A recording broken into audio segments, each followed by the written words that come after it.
So hey guys, what's up? In this video I'm gonna tell you how to change font size and font style in Samsung Galaxy A55 5G. So first of all guys, you have to go to settings. Now scroll down and as you guys see we have an option of a display here. So just tap on a display.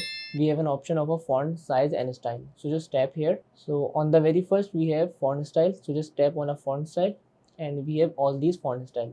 Also guys, if you want other font styles, so just tap on a download font. This will take you to this page and we have 5 to 6 more fonts here. So just download this font. I am downloading this one. After that click on the font and then click apply. So as you guys see, the font is now apply on my device. Now go back, and if you want to change the font size, so we have a bar here. All you guys have to do, just manage the bar to change the font size, and that is it. Now go back, and as you see, the font size and font style has now completely changed. So that's how guys we can change the font size and style in Samsung Galaxy A55 5G device. That's it about the video.